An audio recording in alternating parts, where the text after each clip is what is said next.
Olá, está começando o Agrocultura RS. Eu sou Thaís Dávila e aqui você tem a informação que move o campo gaúcho.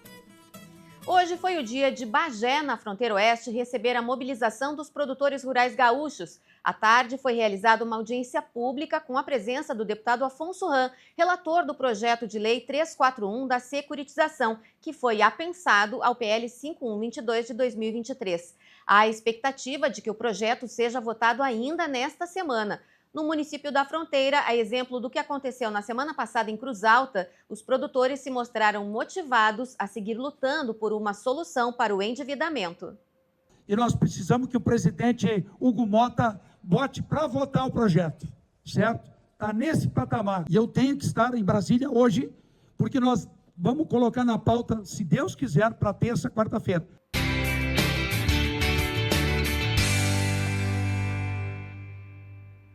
O Ministério da Agricultura informou neste fim de semana que o caso da mortalidade de equinos após o consumo de rações da empresa Nutrata Nutrição Animal é inédito. Há relatos de centenas de mortes de cavalos em diferentes localidades do país. Em junho, o MAPA emitiu alerta e determinou o recolhimento de todos os produtos da marca destinados a equinos com datas de fabricação a partir de novembro de 2024. Para entender o que está acontecendo, nós vamos conversar agora com o professor Fábio Mendonça, do Laboratório de Diagnóstico Animal da Universidade Federal Rural de Pernambuco. Tudo bem, professor? Olá, como vai? Tudo bem? Eu queria começar lhe pedindo para explicar um pouco o começo dessa história, né? Qual foi o elo para conectar todos esses casos de mortes em equinos em localidades tão diferentes? Bem, na propriedade que nós estamos investigando um surto de mortalidade, né, os animais começaram a apresentar sinais clínicos, neurológicos, e após isso, vários animais começaram a morrer. Esse foi o ponto crucial para que a gente entrasse na investigação e dessemos início ao que era necessário para descobrir a causa da doença. Algo semelhante aconteceu também em outras propriedades, em outros estados do Brasil, sempre os animais apresentando sinais clínicos similares, e o elo comum entre os casos era o consumo de uma ração comercial de uma marca específica. E o que o proprietário verificou foi um adoecimento ou foi uma morte muito rápida? Como é que foram os sintomas apresentados por esses animais? Nesses casos, a depender da quantidade ingerida, os cavalos apresentavam alguns sinais clínicos que poderiam variar de intensidade, desde animais letárgicos, apresentando sudorese, animais que galopavam a esmo, então apresentavam pressionando a cabeça contra obstáculos, até animais cuja doença evoluiu um pouco mais rápido e eles ficavam em decúbito e em seguida morriam. Bom, o senhor está trabalhando aí na necrópsia dos animais do Pará, né, professor? E quais foram os principais problemas que o senhor verificou aí na morte desses animais? Só uma pequena correção, que foi no estado de Alagoas, onde ocorreram os casos, o principal problema, né, foram esses sinais clínicos, que eram muito graves, os animais inclusive se debatiam, se machucavam, né, e todos eles evoluíram para a morte. Esse foi o principal problema e, dependendo da propriedade, uma grande quantidade de casos. E Sim, todos eles foram, em sua maioria, irreversíveis. Mas aí a análise posterior à morte demonstrou que era basicamente qual parte do equino que foi afetada por esse problema? Então, em todos os casos que nós analisamos, o que os animais apresentavam era um quadro de encefalopatia hepática por conta de necrose do fígado, né, e com insuficiência hepática, os animais apresentam também de forma secundária uma doença neurológica. Bom, professor, queria que o senhor explicasse um pouquinho qual foi a contaminação, né? O que aconteceu com essa ração a ponto de provocar problemas tão graves? Perfeito. As lesões microscópicas que nós observamos no laboratório elas são compatíveis com intoxicação por uma substância que a gente chama de alcaloides pirrolizidínicos. Especificamente, o MAP emitiu um alerta dizendo que, nas análises que eles fizeram, essa substância era uma específica chamada de monocrotalina.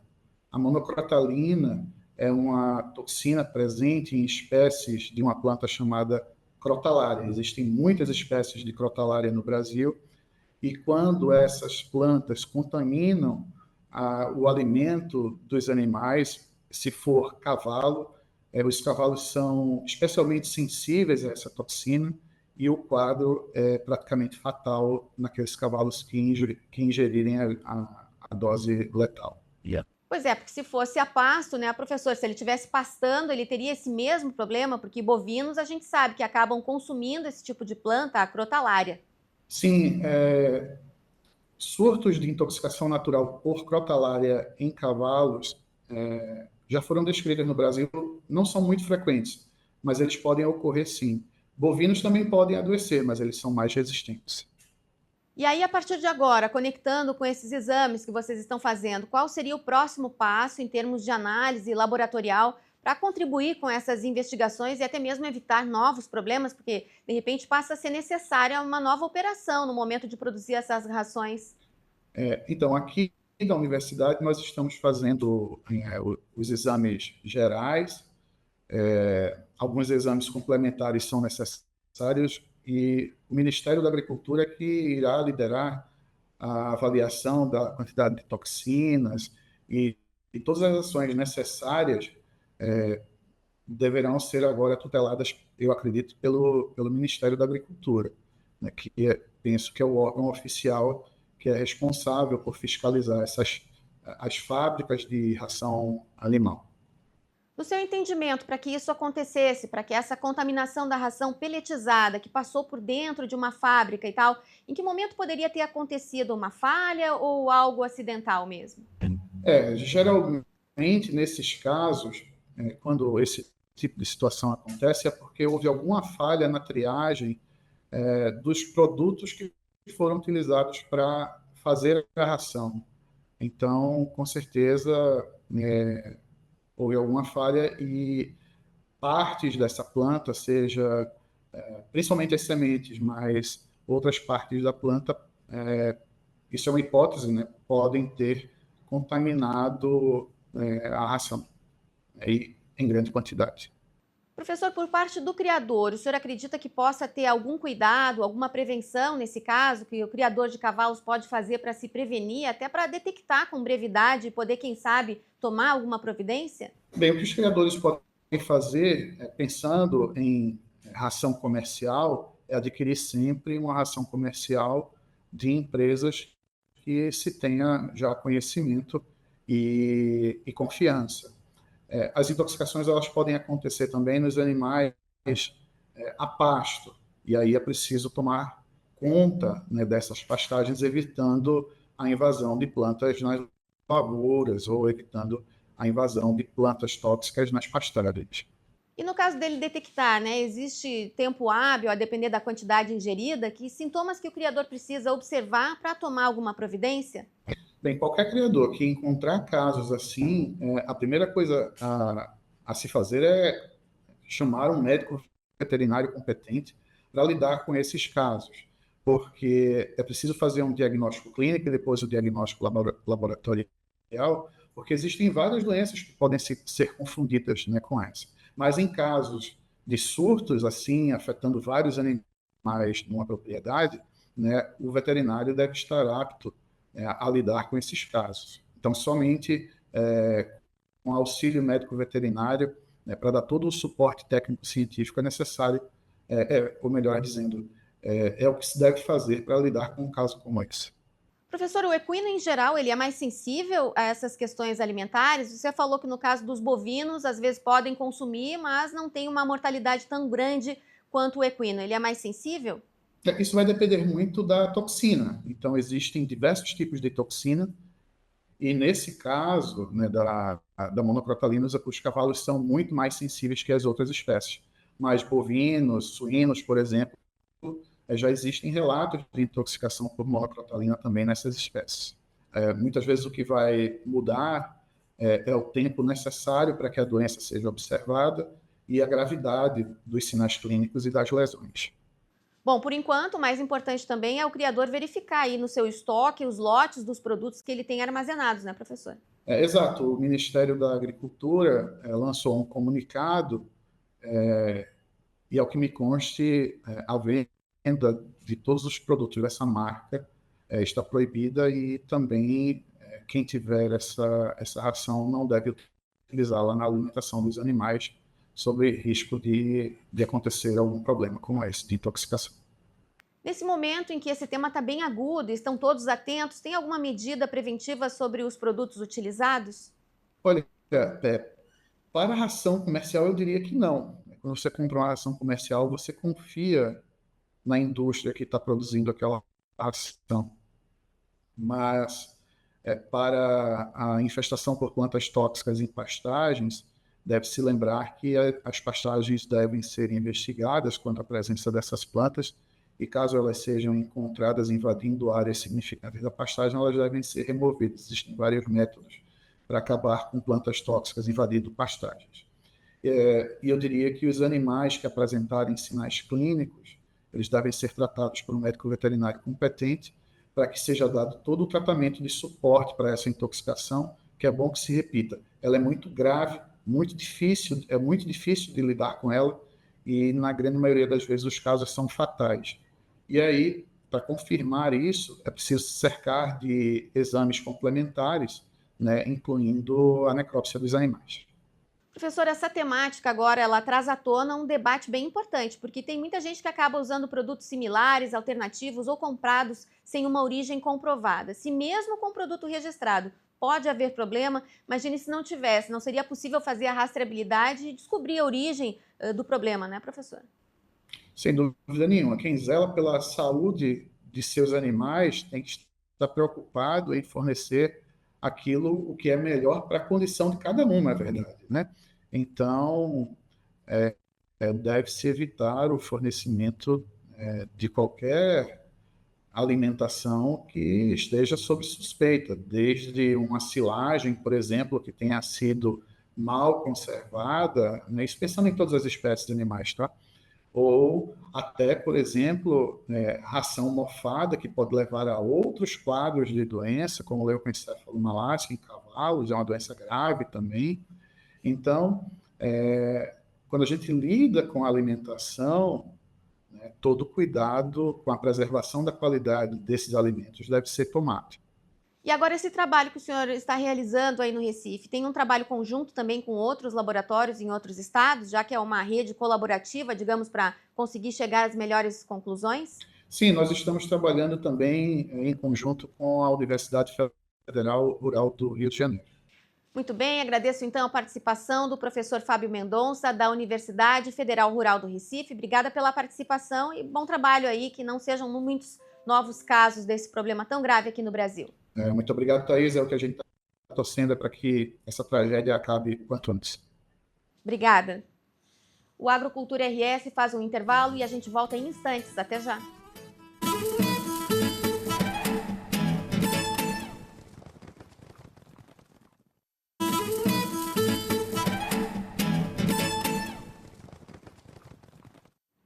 Estamos de volta com o Agrocultura RS. Faça sua graduação na maior universidade do estado e uma das 5 melhores privadas. Escolha a Ubra. Aqui você tem práticas de verdade, desde o início do curso, eventos de networking, professores altamente reconhecidos no mercado de trabalho e muito mais. Matricule-se agora em ubra.br/vestibular e garanta condições especiais de pagamento. Ubra, seu futuro começa aqui.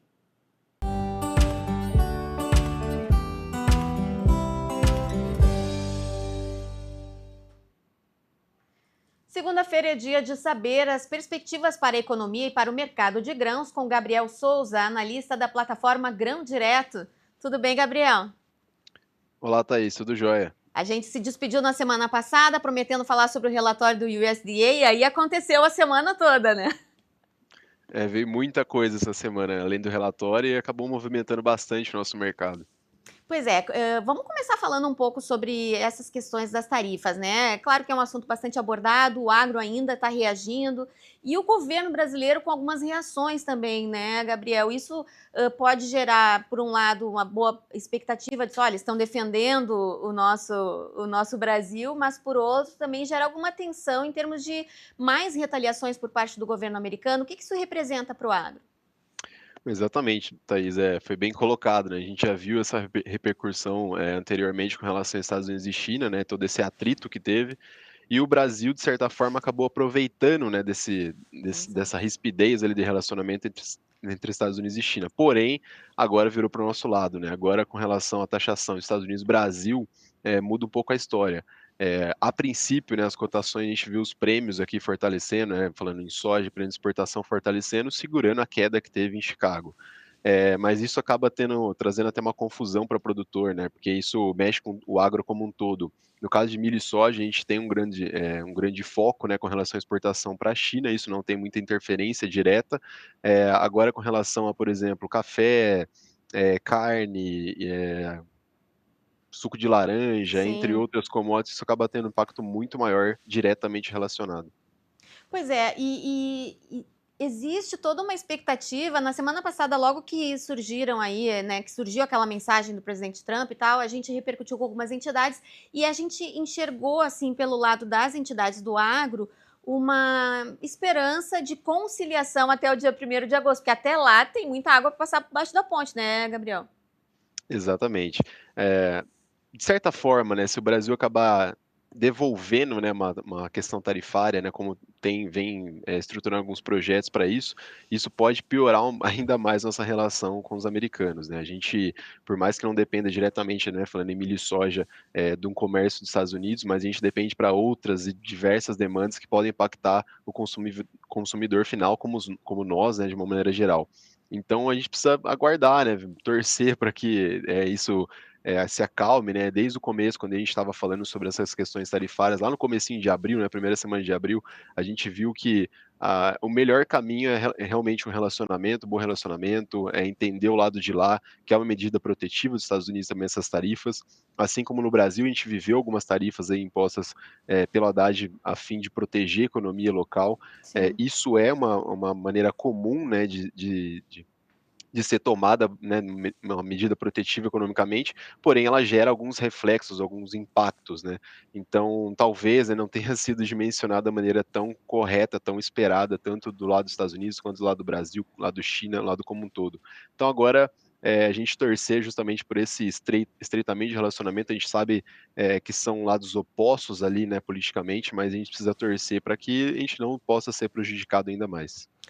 Bueno, vamos esperar então dia 1º, que até lá nós vamos falar de novo sobre isso, certamente, alguma coisa vai acontecer. Mas queria falar com você um pouco sobre o relatório do USDA, o de oferta e demanda mundial, que é sempre um número bastante esperado, que costuma provocar alguma mexida no mercado. Como é que foi o relatório desse mês, Gabriel? Bom, foi um relatório, né, um pouco fora ali do esperado, a gente pode dizer assim. Eu sinceramente esperava algumas atualizações para dados, principalmente de milho, né? É uma pontuação um pouco mais intensa. Isso acabou trazendo alguns dados que não tiveram impacto tão relevante no mercado, né? Falando aqui já trazendo para o nosso mercado brasileiro. Tanto soja quanto milho tiveram queda nas cotações lá em Chicago. A nossa soja acabou fortalecendo devido à demanda, devido a um favorecimento de dólar, né, que acabou impactando nos prêmios. Mas eu esperava um dado um pouco mais estruturado, um pouco mais complexo ali para poder para o mercado poder absorver, né? Muito do que veio, né? O mercado já estava precificado, então acabou até bagunçando um pouco as cotações na sexta-feira, mas agora, né? Nos próximos aí, provavelmente agosto, possa ter alguma correção um pouco maior, uma correção um pouco mais intensa, né? Agora a gente precisa aguardar também o desenvolvimento da safra americana, que está sim, né, sendo um bom desenvolvimento na maioria das áreas, então pode ter realmente uma grande produção, uma grande oferta, tanto de milho quanto de soja americana. Quer dizer, com essa expectativa de uma boa safra americana, não dá para pensar ainda em ganhar dinheiro com a soja, tem que ficar ali equilibrando os custos por enquanto. Exatamente. Até nessa semana a gente viu uma boa pontuação, né, um bom reforço aqui dos preços brasileiros. A gente, né, tem um indicador aqui que precifica a FOB Santos, né, então a gente viu que estava quase próximo ali das máximas do ano, né, que foi lá basicamente próximo ali a abril, né, junto com as questões das tarifas do Trump lá quando ele anunciou pela primeira vez. A gente está bem próximo de preços praticados naquela época. Estruturando uma soja FOB Santos. Dados para Rio Grande, por exemplo, né, Porto de Rio Grande, para 2026 a gente está falando na faixa, lá para fevereiro, na faixa de R$ 135. Então, né, mais uma vez, né, reforçando, o produtor tem que saber seu custo, sabendo seu custo, ele pode enxergar sua margem, saber se o momento ideal é comercializar hoje, ou ele pode aguardar alguma movimentação de mercado que favoreça seus custos, suas margens. Gabriel, eu queria falar um pouco também sobre a colheita do milho, a armazenagem, mas antes da gente falar sobre isso, a questão das guerras, né? Israel, Irã, Rússia, Ucrânia, isso está mexendo com alguma coisa ou já está meio quieto agora, por enquanto? Bom, agora aparentemente está mais quieto, né? O que está sendo mais relevante no momento é essa questão Brasil e Estados Unidos. Nada muito direto, né, das guerras, né, ou um bom relacionamento que possa voltar a fluir as coisas, mas o dado mais relevante do momento, realmente, a gente está tratando uma coisa mais interna do Brasil, Sim. frente aos Estados Unidos. Bom, então vamos falar então sobre o milho, né? A colheita do milho safrinha, a segunda safra e armazenagem, que não é novidade, está sendo um problema bem sério nessa etapa, né, Gabriel?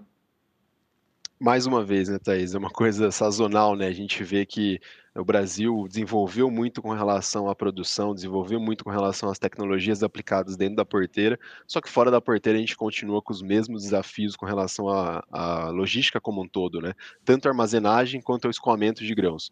Então, agora a gente está vendo, né, mais nítido ainda, né? A gente está frente a uma super safra de milho, né? Essa safrinha está vindo com muita força, muita intensidade com relação aos números, porém, aquela cena que a gente já viu nos anos anteriores, né? A gente viu ano passado, né? Aquelas pilhas imensas de milho expostas, acabou antecipando um pouco mais, né? Isso devido ao déficit de armazenagem do Brasil, que é natural, a gente já está sabendo lidar com isso.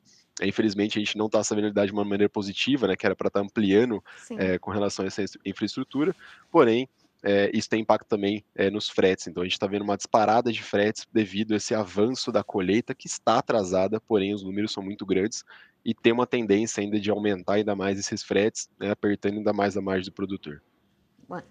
Bom, te agradeço por hoje, Gabriel. Vamos continuar acompanhando esse tema também, muito importante. A gente frequentemente fala sobre armazenagem aqui no programa e aí no centro do país está mais complicado do que aqui no sul, né? Obrigada por hoje, até a semana que vem. Valeu, pessoal, até semana que vem. Até lá.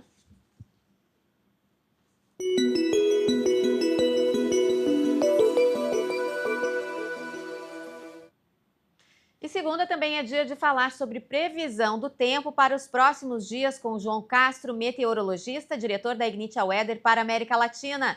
Tudo bem, João? Olá, Thaís, tudo bem? Como é que vai? Tudo bem por aqui, passamos uns dias aí com tempo seco praticamente aqui na nossa região metropolitana, mas uma cara feia de vez em quando, né? Como é que foi aí para o setor produtivo do estado? Pois é, foram dias aí sucessivos de tempo mais firme, né? Que foi, de certa forma, positivo para ajudar a recuperar, né? Depois das últimas grandes chuvas que nós tivemos, né? Especialmente lá na fronteira oeste, que choveu volumes extremamente elevados, também na região central. Então foi uma semana, como havíamos visto, né? Que ela tendia a ter aí essa cara de tempo mais firme. O que deve começar a mudar, né, Thaís? Hoje eu já estava olhando mais cedo, um pouco de nebulosidade na região metropolitana, na faixa leste, um pouco de risco de chuva.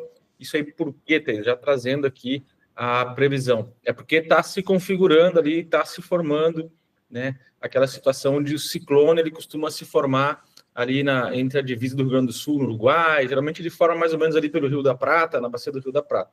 Isso aí deve acontecer já ali na transição de quarta para quinta-feira, mais ou menos. Então, a gente pode esperar para o estado, de uma forma geral, chuva generalizada em todo o estado, talvez ali pela quarta-feira.